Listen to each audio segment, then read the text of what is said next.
You know, and it is something, you see, there is it says in Proverbs, there is a way that seems right unto a man, but the ends thereof are the ways of death. What it's saying is man will always try to do something to solve his problem. Until you die to that, you aren't going to find the truth. And that's why we need to enter into resurrection. You know, the life that Jesus has brought for us, which means you have to surrender your own life. And I know one thing I watch today in my own life is my mindset. When I start thinking something, I'll say, well, that's wrong. I shouldn't think that. I think the best very person when I don't want the best very person, that kind of thing. Going back to addicts, really one of the things you do, they always talk about the success because they get them to believe one of the things is that there's a God, correct? But then they get them to confess, and they go to meetings for the rest of their lives saying, I'm an addict. And if I did the same thing with I'm a sinner, that was always my problem. And you probably, I don't know if you, I think you followed the same program basically, didn't you, or no? No, not really. I totally agree with you. I would not be happy to be part of a 12-step program, you know, or other type of programs which labeled me forever as something that I'm seeking not to be identified with anymore. But in the initial stages, one of the biggest issues with addiction is denial. And so in initial stages, getting someone to admit that they are powerless over their addiction and their addiction controls them is very difficult for a lot of people. They don't want to admit that they're addicted. They don't want to admit that they're being controlled by an addiction. So they're in denial. So I can see that the first step is acknowledging that you have a problem, but you don't want to be acknowledging you have the same problem years later when you don't have the problem anymore. So if there is a effective recovery program, then you should recover. And therefore, I don't believe you should be associating with the concept that this is a lifelong condition, that you will just have to accept that you are an addict forever. Now, I obviously understand that for some people, their personality types or various things that have happened in their life might lend them, and that could be genetic and spiritual, that they might have a tendency to addictiveness. And the same thing in minor things would be OCD and other things, which is an addiction to doing things a certain way. You know, and I would say that to effectively deal with that, you have to own that you have a problem, and then you deal with the problem and what caused the problem, and then you shouldn't have the problem for the rest of your life. That shouldn't mean that you should be blasé and just, oh, I can do whatever I like. You need to be aware that certain things may be triggers, but I wouldn't say that I would be encouraging people to maintain I am an addict, you know, for the rest of their lives, and identify with that when you're, as you say, trying to renew your mind to the fact that you are a new creation in Christ. You are an overcomer. You know, there are so many positive things that you can identify with rather than identifying with one of the negative things. But initially you do have to, otherwise you won't deal and face with the problems. But I personally, I wouldn't stay there. Most of the problems is, why is the addiction there? What are you using? Alcohol, drugs, food, or any other thing, sex, or any other type of addiction to cover up or mask the symptoms that you're feeling about yourself? Because usually it's about how you feel about yourself in some way that you don't like, or you can't face a memory or something that's happened to you. So you cover it up, blotting out. You'd rather not think about it. So you do everything not to avoid it, but all you're doing is putting a sticking plaster over a problem, which is actually festering and getting worse and worse underneath the sticking plaster. It's not dealing with the infection. It's just covering it up. And you've got an idea, where did the infection come from? You know, what caused it? What trauma, what stuff happened? Because there will be something in someone's life which is a trigger for whatever they're now feeling. And if you don't identify that, a lot of programs just try and help people cope with their situation, not deal with it. And you can get behavioral therapy and you can get rehabilitation, which helps you manage your addiction, helps you put strategies in, relapse prevention strategies, and all of those things, which are all valuable in their own way. But actually, you could have a dry drunk. Yeah, you can have someone who's still actually a drunk, they just don't drink. And that's their coping mechanism, but they still would probably have something else that they do to cover their pain or everything else. Or they've learned to identify their pain and they just live with it rather than getting it healed. For me, healing is part of recovery. And if you're not healed from the wounds of the past, you will still have a wound that is actually hurting you. And that's where forgiveness comes into the scenario and everything else. So, is that not parallel with Christianity? First step, I'm a sinner. Yeah, that's the way you look at it. That's how they work it.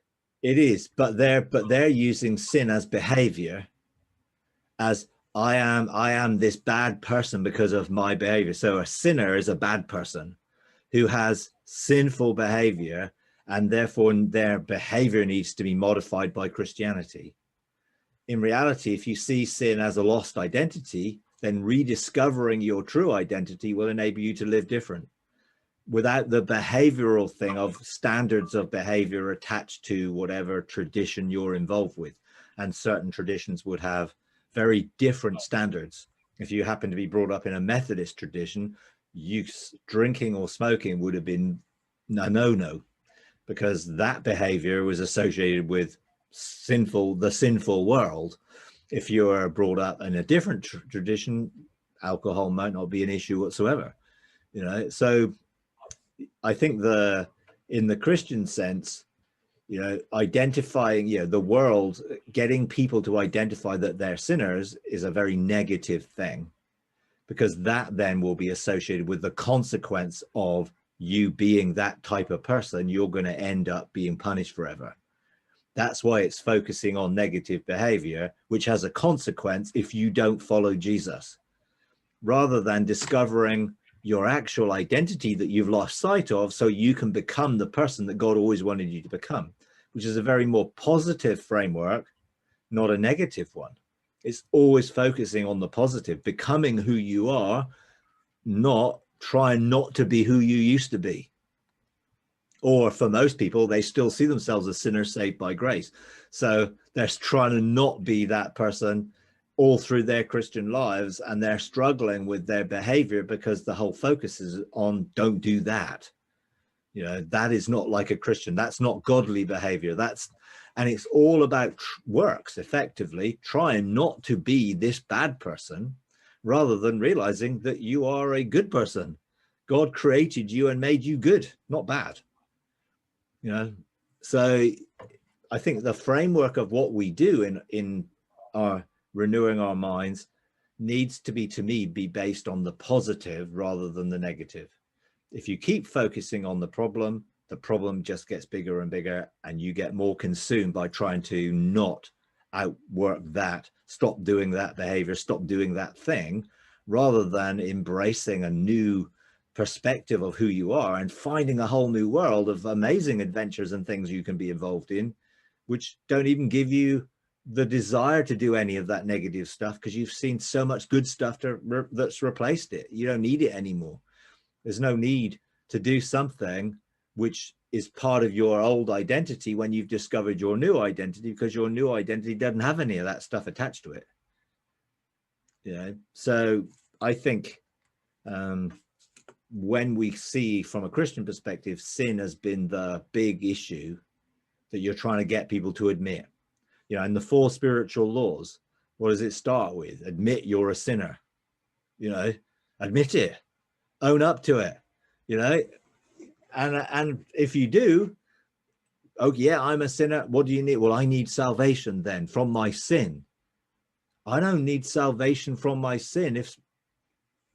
other than I want to be free to discover my identity, not I want to be free from this behavior, this old life of behavior. I want to be free from that. That's the religious thing that will keep you focused on behavior, rather than identity will enable you to be, you know, and to enjoy being rather than try not to be. You know, I'm trying not to be that person anymore. I'm trying not to have those wrong thoughts. I'm not trying not to have that wrong behavior. I'm trying not to. And if you more you try not to, the more weary and burdened you get trying not to, rather than, hey, look at all this wonderful stuff there is out there. Why would I need any of that stuff when I've got this amazing adventure and life journey to discover? You know? And I think focusing on the positive is so much better than trying to avoid the negative. We have enough to deal with individually, but what I've noticed, and I wonder what your thoughts are on this MK Ultra. That is to say, how we as individuals and as a mass, you know, as a well, actually, it's worldwide.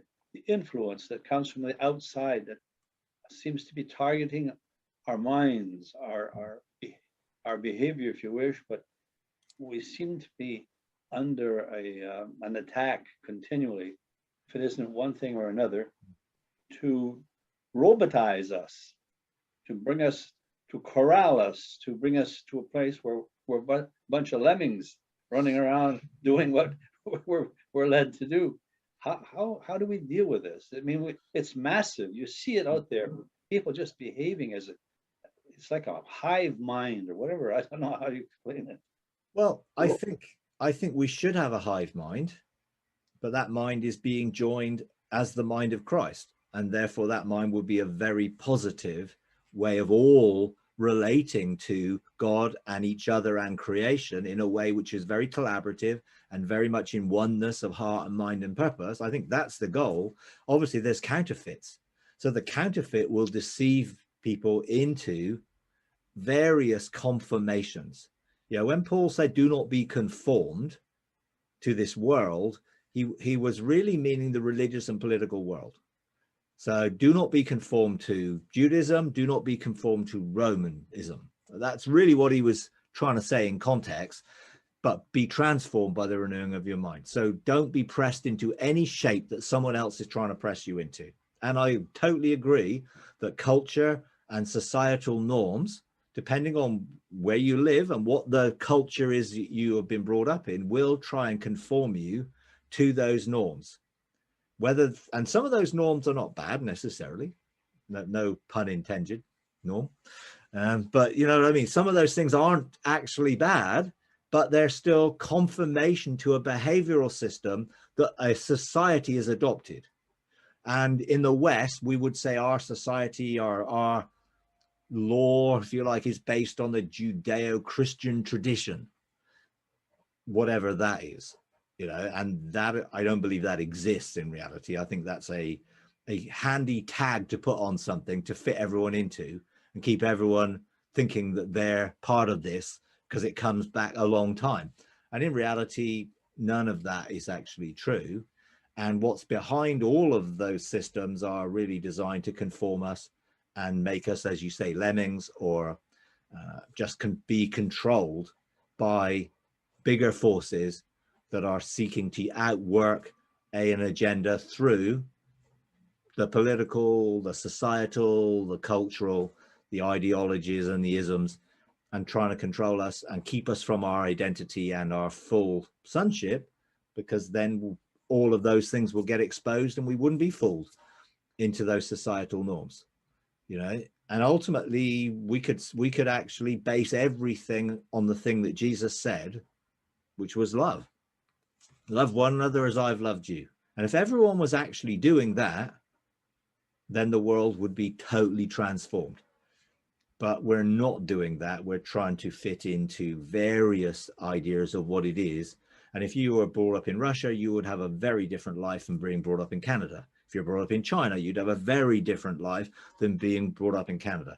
So you have, depending on where you were born, if you were born in Iraq or whatever, Syria, I mean, you know, it's a bit like a postcode lottery in one sense, you could say.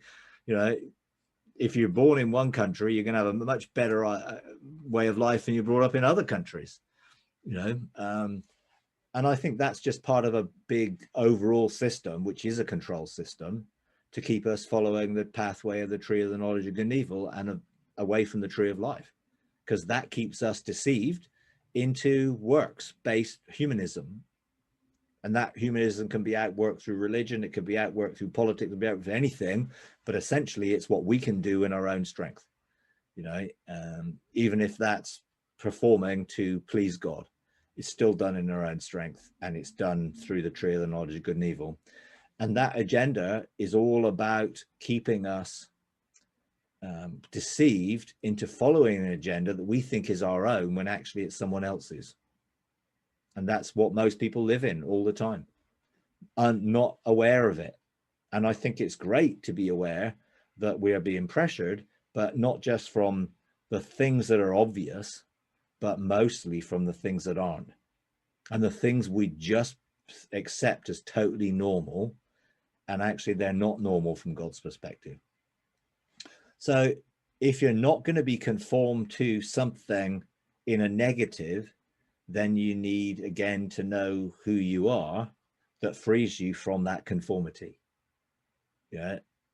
Seek first the kingdom is about relationship with God and outworking God's heart together in that relationship.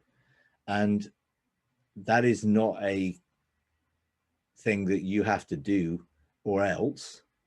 It's something which is to benefit you.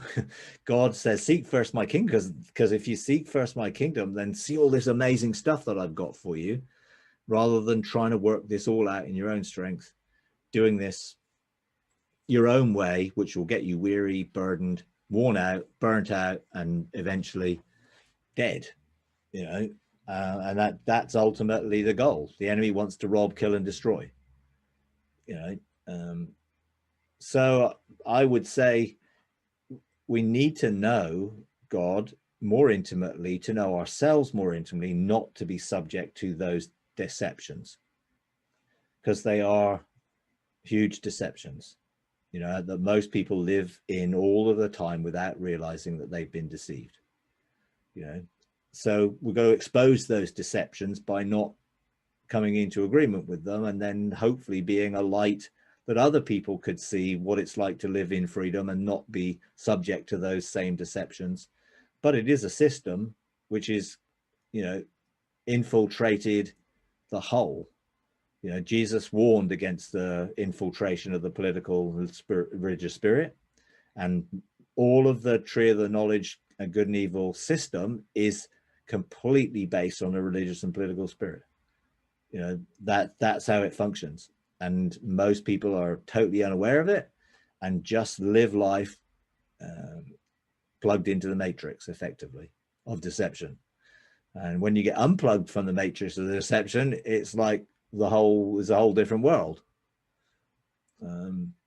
So we've got to be careful not to be conformed to any worldly agenda, mold, whatever. But it isn't just they want us to all think the same way. They don't care what we think, so long as we don't think God's way. The whole agenda behind it will mix all the ideologies, all the religious things, will be behind Islam, Hinduism, Buddhism, Christianity, and every other works-based religion. It will be promoted by the same thing. And it doesn't really matter to them what you believe, so long as you don't know the truth, so long as you're still in deception, because then they're safe, you know. But once you know who you are, they're not safe anymore, you know. So they don't, any of that the political spirit doesn't matter whether you're a capitalist, a fascist, a communist, or any otherist. Doesn't matter. It doesn't matter whatsoever, so long as you're trying to do it in a humanistic way. What it doesn't want you is to be part of the kingdom of God. Doesn't matter whether you're believing any religion or none, so long as you're not a true believer and follower of Jesus and know your identity in him. So we fight over the ideologies of which is best, and none of them are best. Kingdom of God is best. That's why we should seek it first. You know, now there are some you would say are, from someone's perspective, better than others, you know, but from others, they would say the opposite, you know.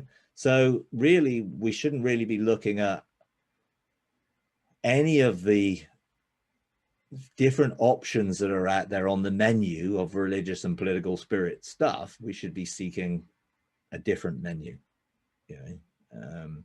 Otherwise, we just go round and round in circles on a different deception and a different deception and a different deception, rather than realizing what the deception is all about and therefore being free from it. But it's done a very, very good job in infiltrating the whole of the world's culture and societies, and they're all functioning from the tree of the knowledge of good and evil, all of them. Yeah.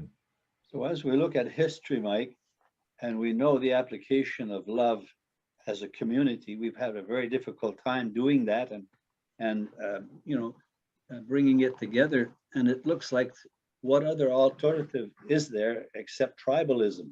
Like the Mennonites and Hutterites and whatever, they tend to want to get out of the system and yet lock themselves and isolate themselves into their own kind of culture as the only way to escape it. Yeah, but then they just get deceived into another religious spirit agenda, which is legalism. They're all legalistically based, all those cultures, right, all those sects. They're all basically operating under a religious spirit. And at the end of the day, tribalism is inherently wrong. All of it. Nationalism, anything associated with separating me from someone else based on anything, whether it be color, wealth, finance, whatever, no matter what it is, anything that separates me into a tribe, which is in conflict with some other tribe, because our tribe is better than that tribe, because that's the whole point. Otherwise, I wouldn't be in. What's the point of being in this tribe if that one's as good? But they're all against one another. I'm avoiding this thing because I want purity within my tribe. It's all based on the same deception. And no matter what tribe you try and be, whether it's a USA tribe or a Canada tribe or a religious tribe, whether it be any version of it, ultimately you're still trapped in a deception, because bottom line is, unless we come to the knowledge that we're all one family, there are no tribes, and in God's eyes we're all his children with no separation whatsoever. Unless we come to that, we will buy into whatever system we're in, and we do it in very different ways, you know. And some of it seems very mild, but we all carry it, you know. When our team is playing, we're very tribal. That could be our individual team, that could be our church team, that could be our sporting, that could be our national team. Even if it's the Olympics, which is coming up, everyone's supporting their own team, their own tribe. Now that's a mild thing, but effectively it's basically war by another name. We're just going to war in the sporting arena rather than on the field of war and killing each other. That it's all based in the same deception, and most people have bought into it and are under it without knowing it. And I don't think there's a way out of it in any way other than embracing the kingdom of God filling the earth, which is what it promises to do. Then it will put an end to all tribalism, because we'll all be part of one kingdom, not individual kingdoms or nations or countries or whatever else, all representing ourselves against somebody else, because we've got our own borders to protect, because our society needs protecting against that other society. And we all do it. You know, UK has come out of Europe because we don't want the European influence. You know, Canada has remained separate from the US through a couple of sort of skirmishes and wars a couple of years ago, because it wants a different identity from that of the US, and would very much defend its different identity from the US. You know, and I can understand why all that's there, but a bottom line is that is still counterproductive when it comes to seeing worldly and global issues and actually addressing those global issues rather than our individual issues, which we prioritize. So we prioritize our country over another country because I live in it, and that is going to benefit me rather than some other poor person that I've no idea about living in some poverty condition somewhere else in the world. Yeah, because it's basically based in selfishness. The tree of the knowledge of good and evil is selfish.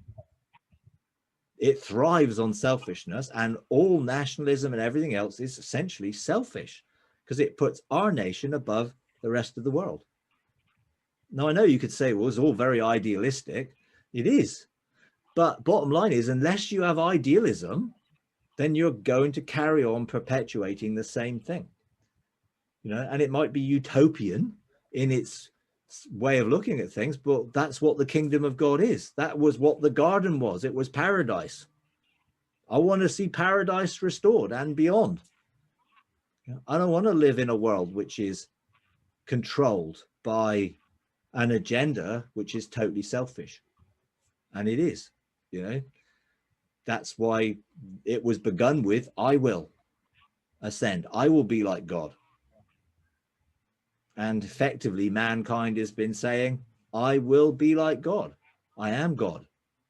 You know, and those that are then wanting to find God will do it through their own version of God that they make in their own image, because really I'm God, and God's a better version of me.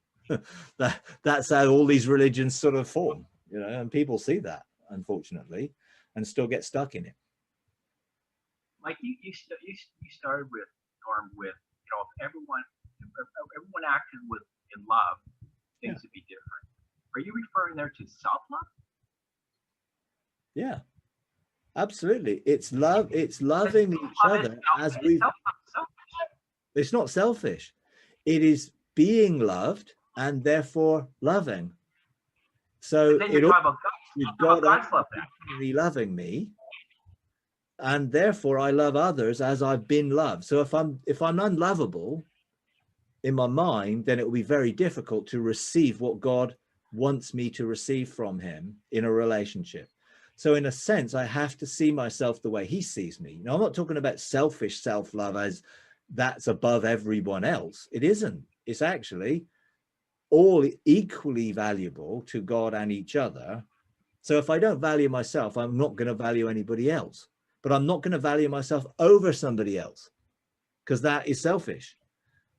And what gives it its real foundation is God's love, which is unconditional and based on we're all his children. But you can't do that unless you come into connection, I don't think, with God, can you? Absolutely you can't, no. Which is why we need to discover our identity in God as children of God. So it's impossible for the world to operate in that at this point in time. It's impossible for the world, even Christendom, to operate in that because they haven't come into real connection with God. Yeah, absolutely. Which is why we need to get people out of the religious systems that they're plugged into and into a relationship with an awakening to what love really is, to free them from whatever agenda they're under. You know, that's the, you know, and that's why Christianity has failed to do that as a religion, because it's a works-based religion. Those who really genuinely find a relationship with God are much more loving and selfless than those who aren't. That's just how it is.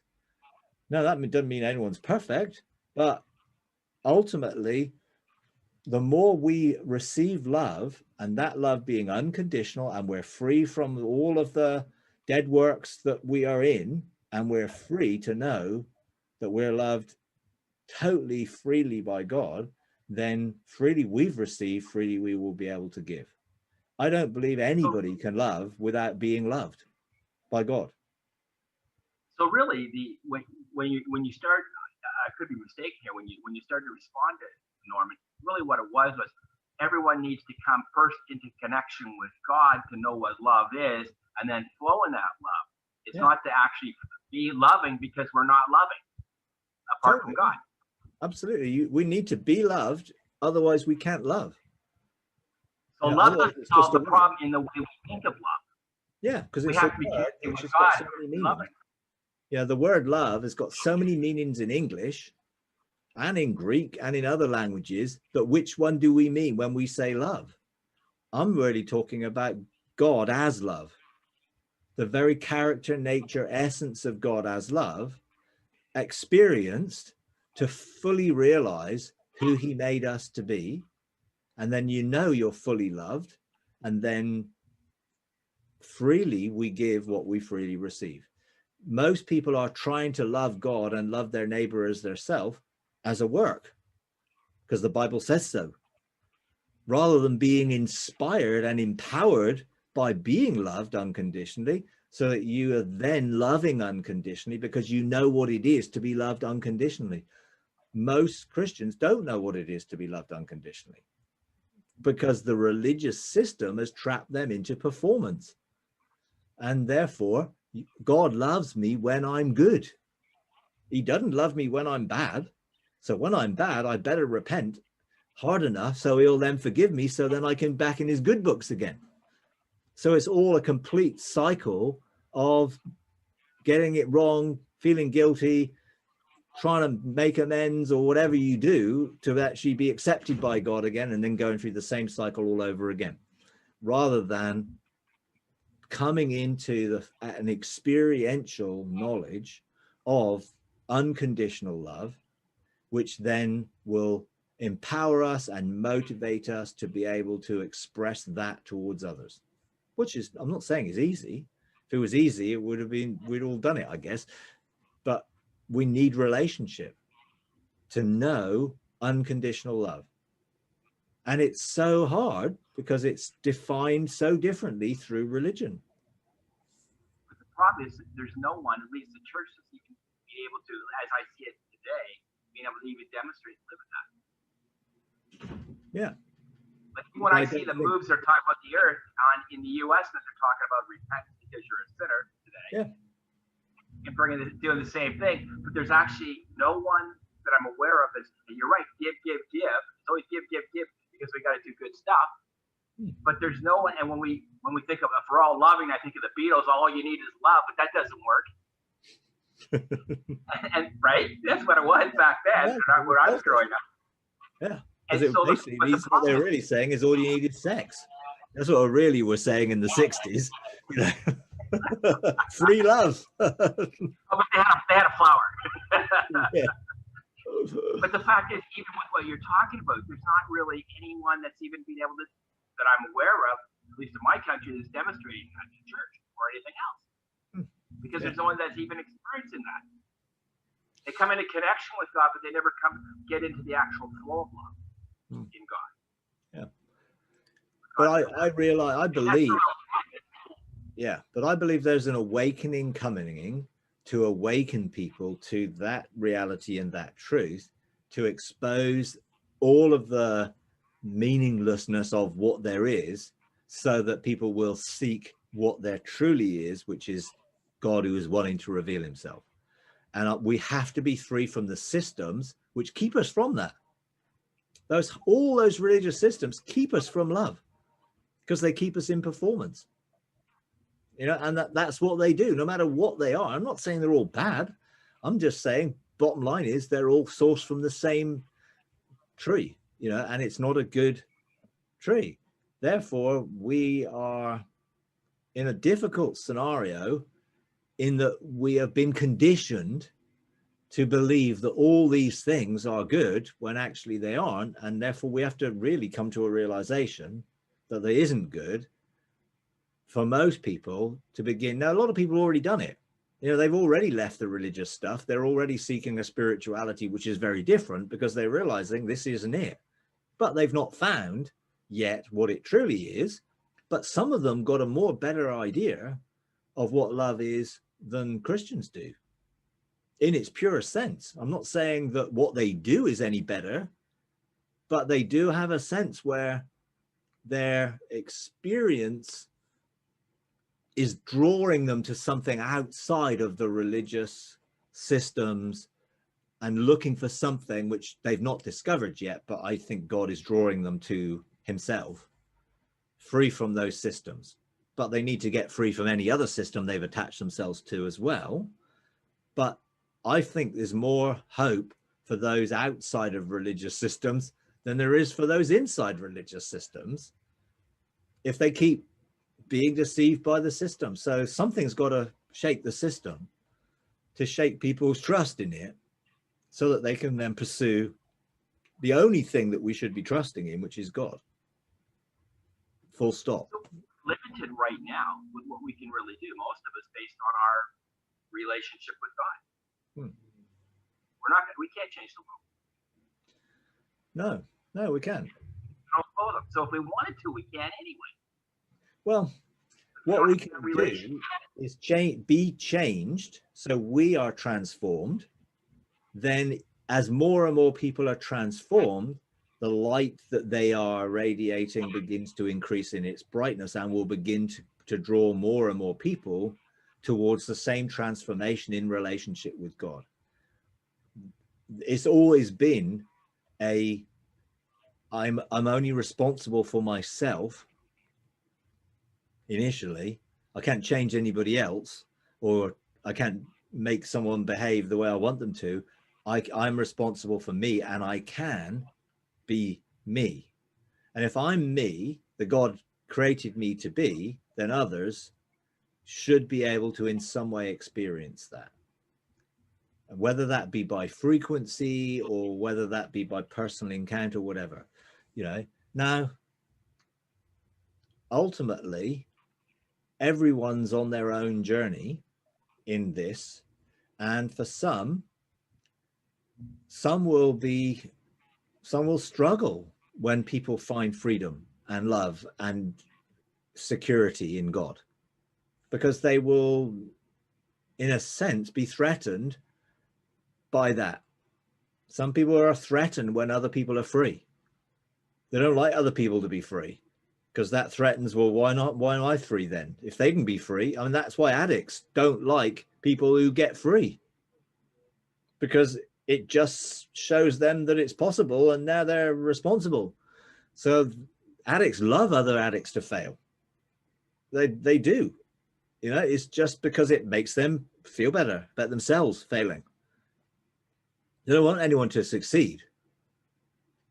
So they'll sabotage other people's freedom in lots of different ways. You'll find addicts will try and get people who are free back on whatever they were on, because it's so challenging to their own lifestyle. So it's difficult. I'm not saying this is an easy thing, but I'm also saying that things can change when there is an awakening that takes place, when people are awakened. It's happened in the past, but people then got drawn back into the system. So it happened with Wesley and Whitfield and all those guys who basically were offering, to preach out in the fields, not in the religious thing, to people on the, God's presence was there in such an awesome way that people experienced God, blah, blah, blah. And then it turned into a method. Then we put a label on it, and then we franchised it. And now it's a movement which has lost its initial experience and relationship. And that's what we've done. But there was an awakening. People were awakened to a different concept of God that they experienced. It was an experience that they had. It wasn't a theological perspective that they were given. It wasn't good preaching of a particular, that God's presence was there.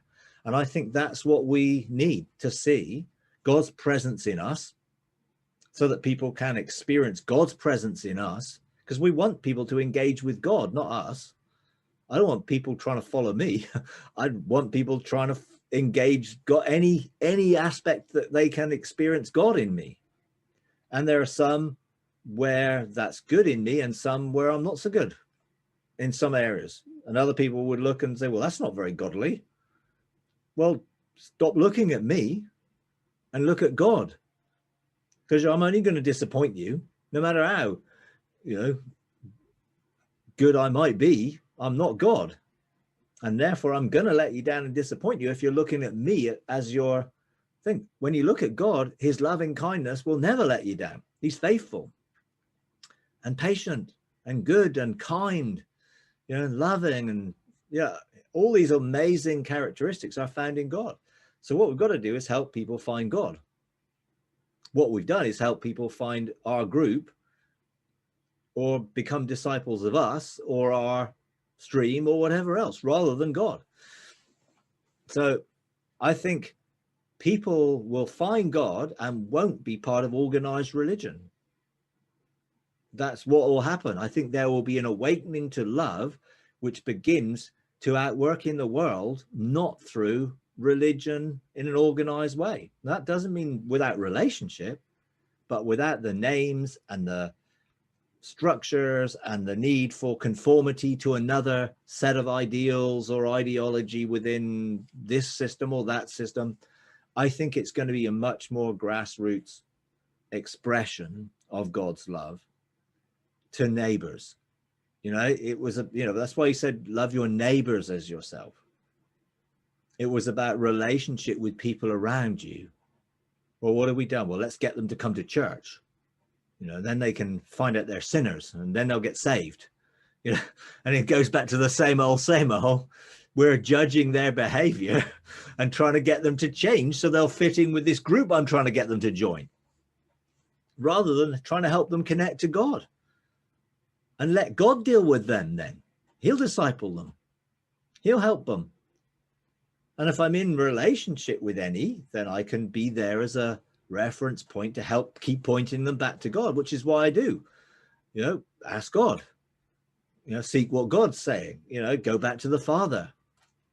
You know, I don't want to be someone who gives people the answers. I'm hopefully can point people to God where they'll find the answer that they're looking for in relationship to him in a pure way, untainted by us, you know, which is, I think, why an awakening is coming, which I think will not be the revivals that all the, you know, Christians want, but it will be an awakening to people outside of Christianity to the reality of a loving God, irrespective. Now, I'm not saying people can find God without Jesus, but I'm not saying that they always need to use the name of Jesus either. You know, Jesus is the truth, the way, the life. You know, he's the resurrection and the life. You know, it's not about Jesus as a name or a concept within Christianity. It's about Jesus being a door which is open to bring access to the Father, not to come through the religious system of evangelicalism, which is what has been associated with, well, you've got to come to God through Jesus. Yeah, but what they really mean is you got to God come through the evangelical version of Jesus and praying this prayer of salvation and doing this four spiritual laws. I mean, that's what they really mean. I think Jesus is a much more open door than most people think. And he's not that bothered whether people acknowledge his name yet. Eventually, I think everyone will come to acknowledge the reality of Jesus being the Son of God and being God and all of that. But I'm not tying it down to pray a prayer in the name of Jesus, when I think history has told that Jesus has met people when they didn't even know he was. You know, when you get the missionaries going out into the jungle and they start talking about Jesus and like, well, we've met this person. We didn't call him Jesus. He came like this or like that to us. So he's quite capable of doing that. You know, so yeah, love is for me the key, but not the way we've tied it to a particular system of belief. You know, I mean, I totally believe that Jesus is the only true door to the Father. I absolutely categorically believe that. But I'm not saying what the door looks like or how the door functions is the way we've made it to look and function. In your writings, Mike, and in the past, I remember reading your mentioning cities of refuge. Now, I long to see that and have that model, you know, that attracts people. How is that working? Because you've invested your life, you're following a God-given mandate, are there any results that are encouraging to God and to you coming out of all of this? Well, I think as time goes on, my understanding of cities of refuge, embassies of heaven, gardens has changed, you know, because again, I was looking for a system that worked. And as soon as you use terminology, it already frames something that you then think you know what it looks like. I'd much rather be looking at concepts rather than hard, fast things that I put a framework to that will fit into some cultural norm or religious norm that I would have had in the past. So I'm much less likely to say it looks like this, but I will say it will be characterized by love. It will be characterized by the government of heaven. It will be characterized by joy and peace. It will be characterized by health and wholeness. There are characteristics that I see functioning in realms of heaven that will be on earth, but I'm not going to say it will look like a physical city or it will look like any religious type of edifice or way of doing things or movement. Because I think immediately you try and do that, then you're back to the same problem. You are now designing it according to what you think a city of refuge looks like. And of course, there'll be those in the Bible, when you read the Bible, will say, oh, well, it's going to be a city that everyone's safe in. And the concept of that, I believe, is totally true. But I don't necessarily believe it's a physical city. We tried that with Zion City outside of Chicago, which was built as a Christian city, you know, only occupied by Christians. And there were some very good people who came out of that, like John G. Lake and others, awesome. But the thing itself ended up corrupt because it was built on one or two people who then corrupted it. And at the end of the day, one of the guys in Zion City was carried around with an ephod on and a thing and breastplate and the whole lot, because he was now the high priest. I mean, literally. You know, well, that guy started off in the spirit and did miracles and healings, all sorts of stuff. But in the end, defaulted back to selfish, it's all about me type of stuff. So I believe there will be places, whether you say physical locations or gatherings of people in some way, which begin to reflect heaven on earth. And I wouldn't want to characterize them in any franchised way that it must look like this or must look like that, because I think it can look very differently. So here, what we're doing to engage people in our community with the love of God and demonstrate God's love in a practical way to people will be for them a refuge. They are coming and finding that people motivated by the love of God are engaging them in such a way that's helping them at their point of need. Now, is that it? No. But is that an expression of it? Yes. And should God come and begin to fill that out, if you like, and occupy it in a way, it could become the foundation of something, which could be a very different expression of what we think church or ecclesia is, and is no less valid, because who said it's got to be for everybody in every way? There may be some that are very specifically gearing up to engaging a particular group of people in a way that will reach those group of people, but may not reach other groups of people. So we've got to be careful we sort of don't label it and define it. You know, because if I was to go around the US, particularly in the Bible Belt, and start talking about cities of refuge, they'll all be thinking I'm a prepper. So they'll all be, you know, wanting me to help them to build their bunkers and store their food in preparation for the doom and gloom that's coming in the future, because that's their concept. They would have no concept of heaven on earth. For them, it's a safe bunker that all those terrible people out there are not going to rob them of their stuff. So they'll have their guns and they have their ammo, and you have all of that in the political sort of inspired prophetic movement who are promoting people to go and buy masses of this stuff in preparation for their doom and gloom laden future. Well, that is so far removed from the reality of what it really is. So I think rather than try and define it, it's learning to be it. You know, it's going to be people. You know, it isn't going to be a edifice or a structure or even a regional. It's people who are in relationship in some way that are reflecting heaven's values on the earth and bringing where heaven's government is there and not earthly government. So those who will be able to live in health, those who will be able to live off the grid, perhaps energy wise. There's all sorts of different things which I think is coming that will make this very possible in a different way than it is right now.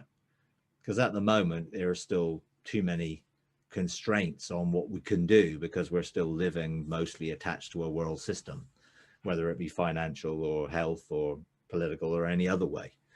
But I think, you know, just as things in the last 12 months or 15 months has been very much challenged and shaken, I think some of the more shaking is coming to free people from their reliance on those things and seeking first the kingdom, to which when enough people begin to seek first the kingdom, heaven will begin to manifest on earth, because they're prioritizing seeking first the kingdom above seeking first other things. So I'm never going to define it as this is what it looks like. And I think because there are going to be billions of expressions of it, you know, hopefully, yeah, or millions anyway. And all of them will be right and good, because they'll all be based on how those individuals relate to God and each other, specifically with a blueprint for their particular place or area or region or group or whatever way it's defined. You know, and I wouldn't even say, you know, it has to be defined by a particular geographical area either. I think it could go beyond that. I just think we don't want to be limited or restricted by our own limited understanding of what it might be or could be, and just keep seeking the things which will help it, which is love, seeking God in relationship and expressing love to one another will be the foundation of whatever it looks like, because that's ultimately what the world is really looking for, a safe place where they can feel loved. Mike, it seems that first, for this to take place, there has to be some removal of certain systems at the top, or a change. Otherwise, and maybe that's where the concept of it, you know, in Revelations, where it says that Satan is chained up for 1,000 years. Like, it seems that unless there's certain things are out of the way, we always return back to the way things have always been, because people fall back into the same things over and over again. And so how is it possible, if God doesn't have some kind of, maybe not revival, but some kind of sovereign move, if you want to say, to kind of catapult us into this without us returning back? Well, I think that's what's happening. I think there is an awakening to love. It is happening. It may not be happening like it's happened before, you know, because people always look for revivals as in they've happened before like this. I don't think it's going to be happening in the institutional church setting primarily. I think there will be an awakening to people to begin to experience God, and therefore begin to engage creation in a much more different way. I think some of the protest movements that are beginning to take place, although I know they can be hijacked and violence and all that, but I think people are beginning to say enough.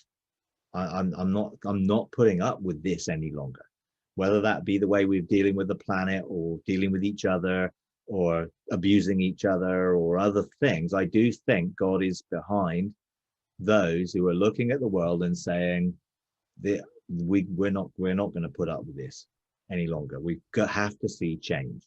And I think that's part of, because they're awakening to, they're seeing things which aren't love.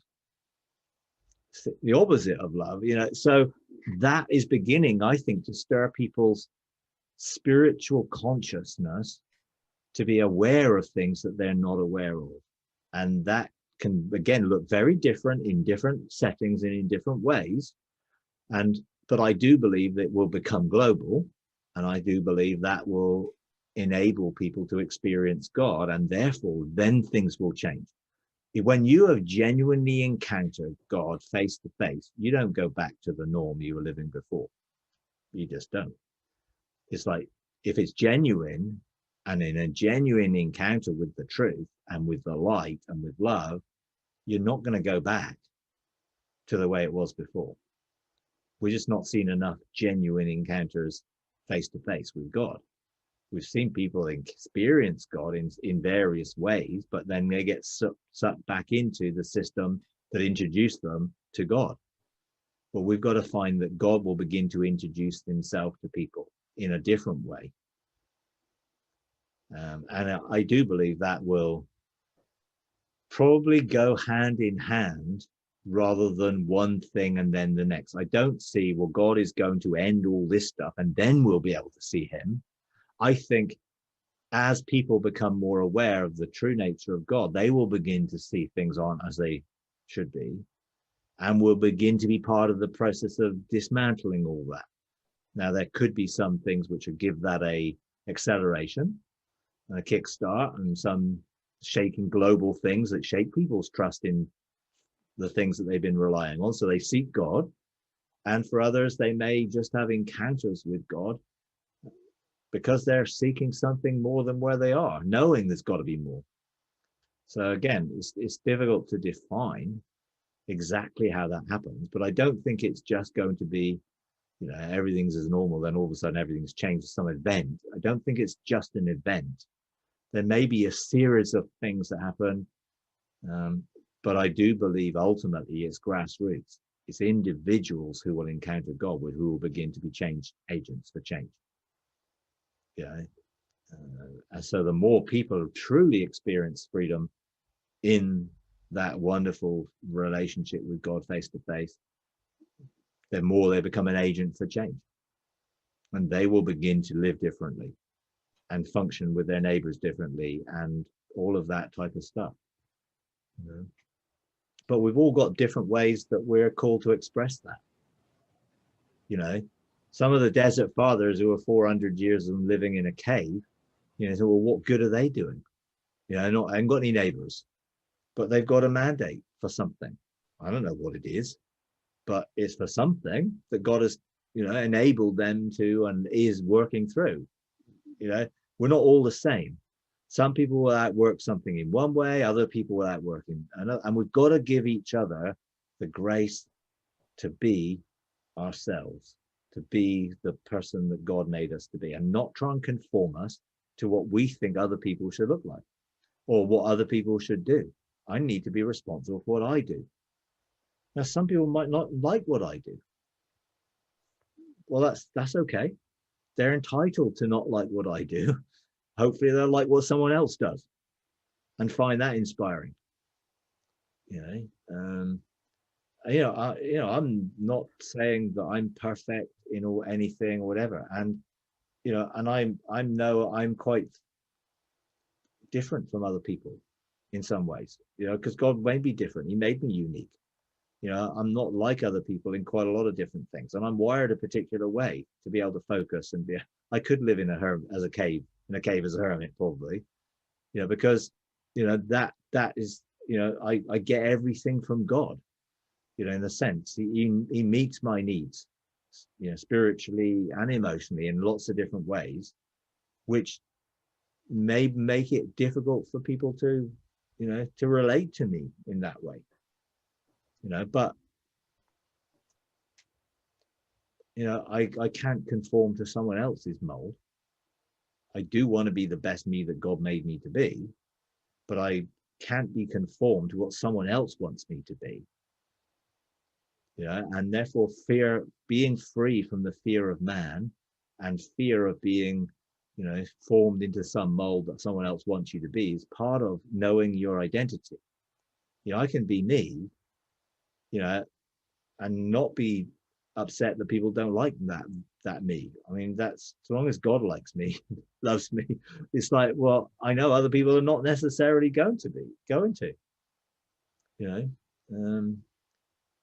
And it is a strange one when, people talk about love and they talk about, well, you should be demonstrating love like this and you should be demonstrating love like that. And they say, well, how does God demonstrate love to you?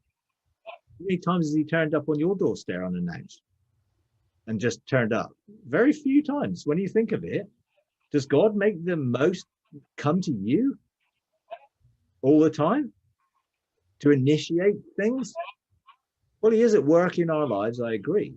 But for most people, our relationship with God is such that it's not always very clear that he comes knocking on your door. He works through various things to draw you into a relationship, but most of them aren't overt things. Otherwise you just go and knock on everyone's door all over the world and everyone that would be it. But that's not the way he's chosen to do it. So it's a journey of discovery and adventure and all sorts of things. It's not always obvious how God interacts with us on our journey, and there are times when, where's God? People will say, well, where's God? Where's God been when I've been going through all this and whatever, but he's been there, but he's been there knowing more than we do about what we need and what we don't need, So, a lot of people will look at my life and think, well, you're not very godlike. And I would turn around and say, well, I probably aren't for your version of God. No, but that's not how I found God. It's like I can look back in my life and know God's been there all the time and he's been behind the scenes and but he's not been banging on my door every day. That's not how he works. It's a much more subtle way of working with our lives, so I don't go banging on people's door very much either. I'm not going to try and knock someone's door down and force them into something. God very much works on interaction, and some of those interactions actually are situations in life causes us to seek him. And it does say that he comes to us when we come to him. So he's given us this choice, a free will, if you like, to choose whether we want to engage with him, and he doesn't force us to, but he's at work in our lives to help us to want to come to him. It is not an overt thing. Otherwise people say that to me. I was talking to my son yesterday and he said, well, why don't you think God just comes and shows up and tells everyone what he's like, and then everyone would know him and that will be it, all sorted? I know it's quite a simplistic way of looking at it, but in one sense, I could see why he was asking, because it would be so much simpler, wouldn't it? But God did come, in the way, the truth, and the life, and as the resurrection and the life, and he has done everything necessary to facilitate people to be able to come and choose to engage with God and find him. And at times it seems that sovereignly he does things, but I don't think he ever does things sovereignly without our interaction. Someone's praying, someone's seeking him, someone's asking him, someone's engaged him to open the door for him to come. It seems more than not, though, especially since the business that I'm in, I just have come across so many people over my life, like so many that they don't choose God. I can think of friends from my childhood and all the people I've met throughout life that I seem to be, out of all of them, the one who has chosen God. And I'm like, why haven't they, out of all these people, even after I might have told them stuff, I'm like, why can't people just see, out of thousands of people? It's like, how is it that we just don't get it? I mean, it's a mystery to me. Well, because the world is plugged into a matrix, deceived by the tree of the knowledge of good and evil, into believing they don't need God, or if they do, it's through a system or not. That's what people are. It's this huge deception that people are under. People live in deception. That's the whole nature of that whole system, is a deceptive system to keep people from the truth. And the world operates under that deception. And as those that carry the light, we're supposed to expose that deception by revealing what is the truth and helping people discover God. Now, usually people engage with God when they've got a need which they can't find anywhere else. They're desperate. That's often when people turn to God, when they're desperate, tried everything, nothing else works. So, okay, I'll last resort, you know, and God will meet people at their last resort, because actually sometimes people have to get to the rock bottom, and accepting they're never going to do it in their own way, in their own strength, and they haven't got what it takes to do it, for them to then genuinely seek God. Some people just want a better life, you know, a bit more comfort. They don't really want a radical change of life. And if you're really not at that stage where you want a radical change of life, then you'll find religion or something else that will sort of keep you satisfied for a while until it doesn't any longer. You know, so I understand fully why people don't, because people are not genuinely encountering God, because he's veiled by all these religious systems that we put over him. It's difficult for people to find him. Not that, but he is in them, and he's knocking, looking to reveal himself, but people can't believe it's that easy, because they don't think anything comes for free. So they'd rather work for it, because that fulfills the system.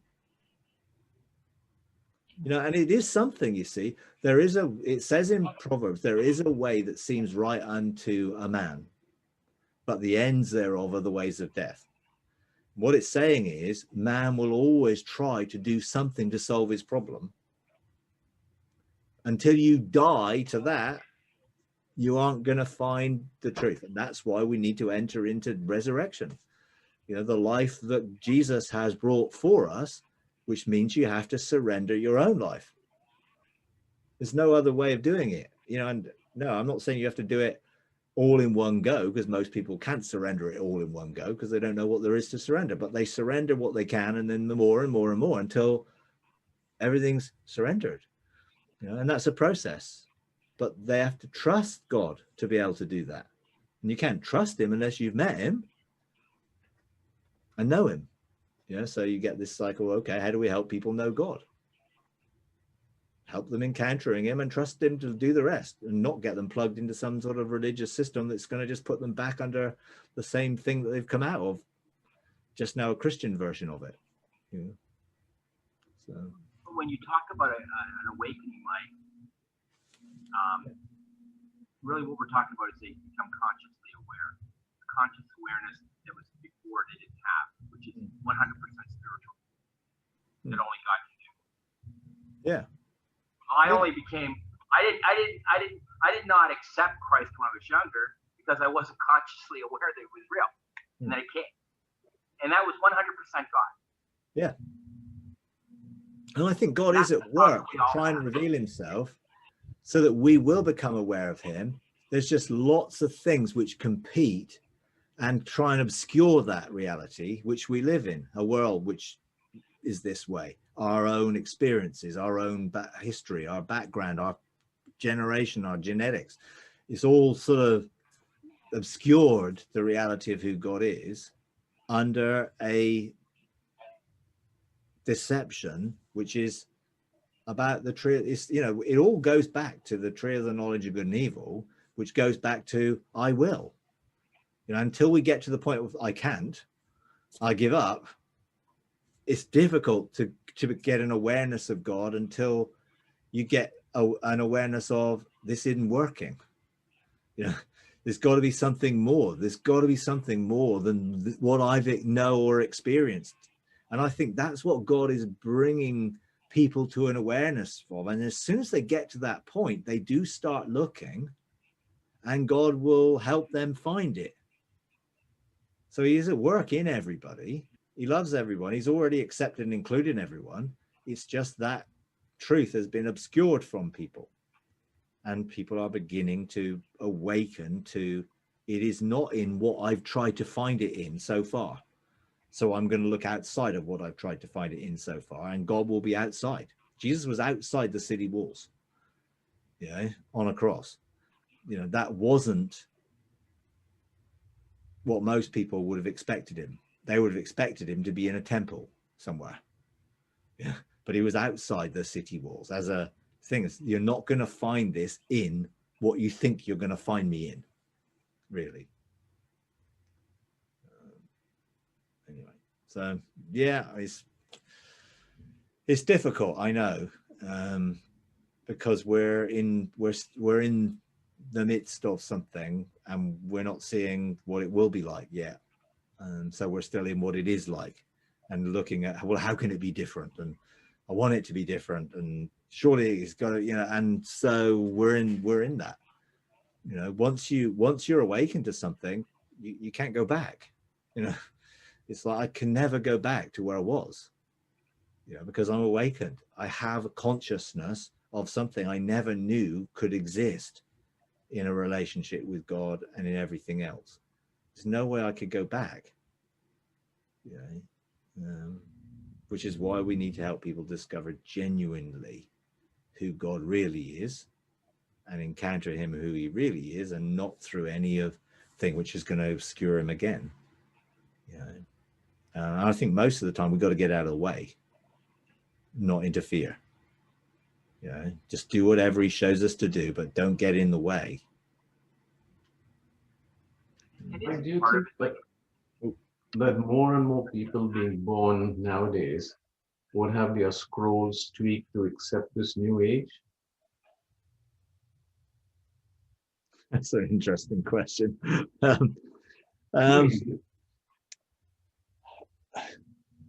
I mean, I think people's scrolls are, you know, God's desire for them to be who he created them to be. And yeah, I do think they are, in a sense, relatable to in every age. I mean, if I had a scroll of someone who should have been born in 1500, it wouldn't work too well in this time scale. So I think God knows who we are and the time we've come into existence into this planet from, and therefore our scrolls relate to where we are in history. I don't think, you know, primarily then he's tweaking it now. I think that's otherwise he's chosen us to be born for such a time as this, you know. So I think it's already tweaked, but he goes on tweaking it as we then make decisions that can either deflect away from it or follow it. So I think he is always looking to bring good out of what we do, so that we can not miss out on the best of his intention for us, you know. And he will then weave our story into the narrative to enable the narrative not to change overall, but it does change because we're creating it, you know.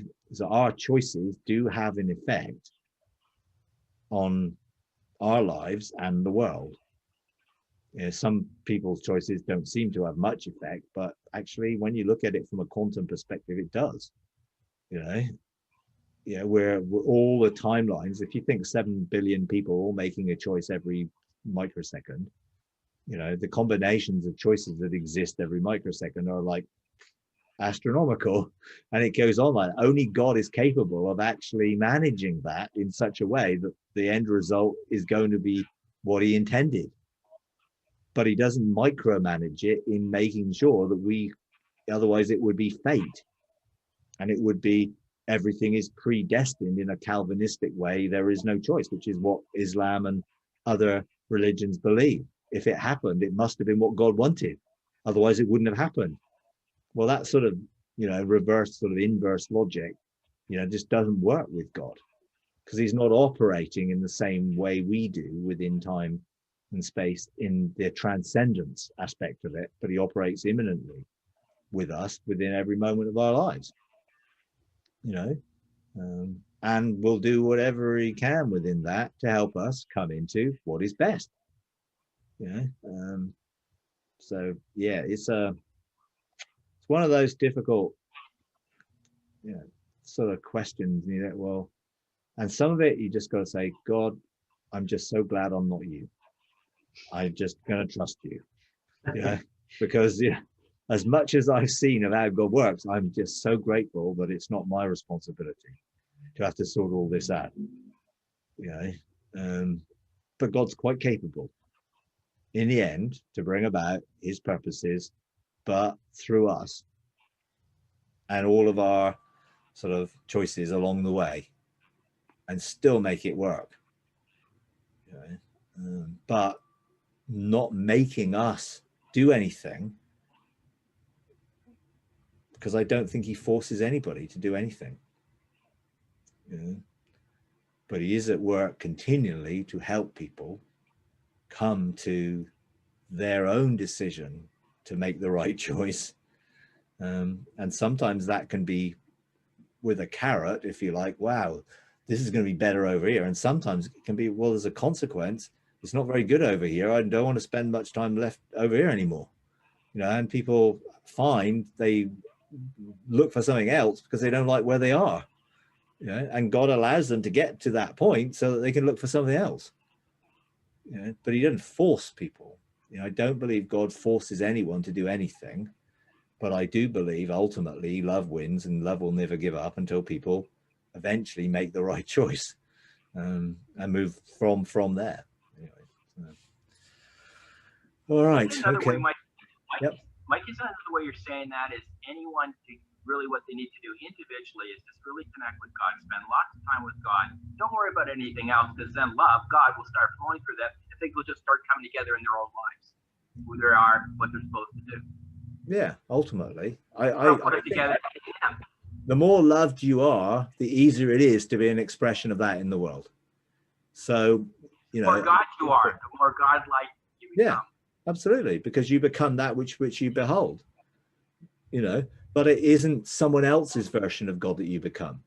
And that's the danger. People want you to become their version of God, because they'll say, well, you're not very godly, or you're not, that's not very loving. Well, we've got to be very careful we don't define all of that from our own understanding, because our own understanding is limited and framed in the wrong way. And that's why we've got to give God we've got to allow him to be God, and then allow him to work with every individual in the way he chooses. And we cooperate with that, and we don't interfere with it, you know, or try and help him out, because that's when we mess it all up. You know, which is why loving unconditionally will allow people to make their choices, even if they've got negative consequences, but always wanting the best to come out of even the negative choices they make, and not well, therefore there you got what you deserved. You know, there is no vengeance with God. He doesn't want he is just mercy. He wants us to experience mercy. He does not want us to suffer in any way, but he will not force us to accept mercy. But he will be at work so that mercy is available the moment we seek mercy. You know, because he's always there. But I don't believe he forces things, you know, but he always is working in it to help us make that right choice. Even if sometimes that appears like he's making us suffer. He's not making us suffer. We're just reaping what we've sown. And he doesn't want us to reap something negative. But sometimes when we do reap something negative, it causes us to say, I don't want that anymore. You know, I don't want to live like this anymore. You know, so he will allow us to live the way we want to live, but always working so that we'll make the choice not to stay that way. You know, and I think he's loving in such a way which is way beyond our ability to understand fully of how we can do all that. All I do know is, you know, he's never going to give up. You know, and love never fails, and we can never be separated from him, even though it might appear that we are. From his perspective, there is no separation. It appears that way from our perception and perspective, but it isn't true. But we often live like it is, and that's part of the problem.